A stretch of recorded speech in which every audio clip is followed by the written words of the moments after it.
Hello, it's me, Lodit. Welcome to Simple Recipe. At today, magluluto tayo ng ginisang munggo with alugbati. I-prepare natin yung munggo, hugasan, at ibabad sa tubig sa may bowl. Hayaan lang natin siyang nakababad. Ngayon, i-prepare natin yung alugbati. Ay nako, napaka-healthy nito. Siguradong magugustuhan nyo to dahil marami tong benepisyo sa katawan. Ngayon, ganito ang paghimay niya. I-check ng mabuti dahil may mga uod dyan. Then, hugasan to ng mabuti sa running water. Then, magsalang tayo ng kaserola. At kapag kumulo na, ilagay natin yung munggo hanggang sa ito ay mag-thickened. Then, set aside.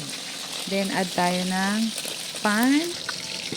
Mag-set tayo ng pan at add cooking oil and then igisa natin yung bawang. Then sunod yung sibuyas at yung baboy na sahog. Kahit konti lang, okay na to. Walang problema. Then add salt para nilasa yung baboy. At pagkatapos, haluin lang. At paglagay tayo ng teaspoon, 1 teaspoon lang na alamang. Then add ilang sandok ng munggo para yung lasa sa kawali sumama sa munggo. Then, ilagay na rin natin yung pabuan sa pan.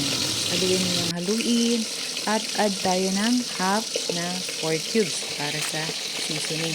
At ngayon, lagyan natin yung lugbati para lumambot na siya. Hintayin natin kumulo ng kumulo hanggang sa lumambot.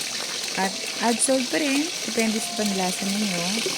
At ngayon, at malapit na siyang maluto. Ayan, almost done na siya. Maraming salamat sa panonood at sa suporta. Please subscribe to my channel. Ingat lagi and God bless everyone.